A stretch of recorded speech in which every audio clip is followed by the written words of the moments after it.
to talk good things about your country because that's what you're paid to do. Arbitrary detention, torture, enforced disappearances, extrajudicial executions, all of which your government is accused of by the UN, human rights groups throughout Asia, Human Rights Watch, Amnesty International, the Committee Against Torture. The UN Committee Against Torture is certain that it's carried out routinely. It's received report after report that it's carried out routinely by your security forces. And you would have us believe that they've all got it wrong, and where Bangladesh is concerned? I would not deny it, and I would not say that they have all got it wrong. I'm asking you about the things that have gone wrong in your country. Your government, for instance, claims zero tolerance of corruption. Well, the boss of Transparency International in Bangladesh himself summed up the extent of corruption when he accused the government of going after only what he called the small fish. The activities of corrupt leaders at the top are beyond our imagination, he said. We don't see robust investigation or effective legal action against any of those big players. So much for the promise of zero tolerance for corruption. Paved the way for a high-profile documentary which was released this month by the Al Jazeera network, which alleged shocking levels of corruption among senior officials of your state. And your government's immediate reaction was to brand the film false, defamatory, and a smear. You didn't even bother to investigate first. That's not the response of an honest government, is it?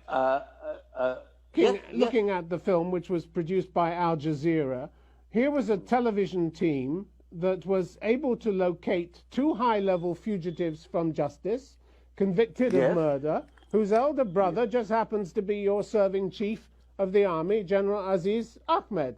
Apparently your own law enforcement couldn't find his brothers who were on the run, but they did. That's pretty embarrassing for you, isn't it?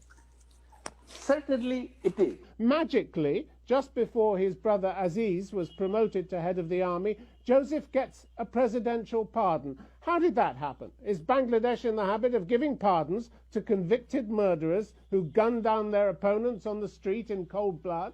Is that what you do? You give them a presidential pardon? Bastian, let me My point is you have to be pretty well connected to get a pardon for cold-blooded murder. Let me give you the... Okay, Dr. Rizvi, the point is also, which the film brought out, is that your army chief knew perfectly well where his two other brothers were, the ones that were on the run, and apparently didn't tell the relevant authorities. Isn't that worth investigating?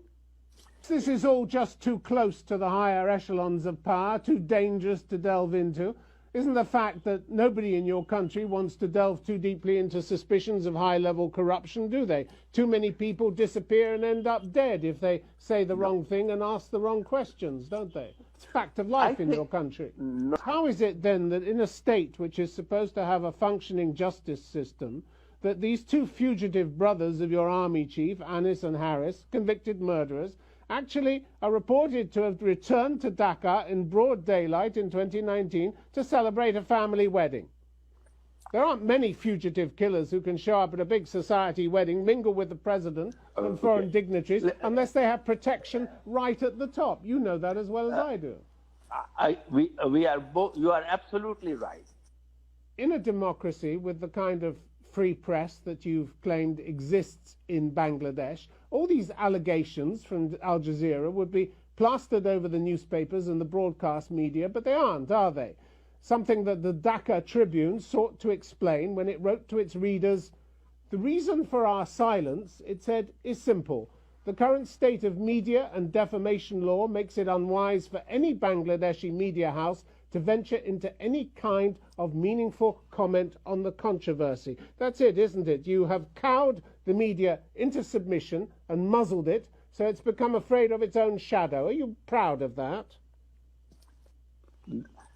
If it were... Amnesty International said that in the first 9 months of last year, more than 800 cases were filed under this act, with the loose language that you talk about, with many of the most prominent editors and senior journalists increasingly targeted. 800 cases in this, with using this law, which your government apparently inherited. Your government doesn't seem to have any reservations about using this law, does it? Isn't it time to admit your law is nothing but a weapon to silence critics and suppress dissent? That's the truth of it, isn't it? No, I would accept your criticism. Last June, you even arrested a 15-year-old boy for allegedly defaming the Prime Minister on Facebook. The child was sentenced to time in a juvenile detention. I'm sure you want to talk good things about your country because that's what you're paid to do.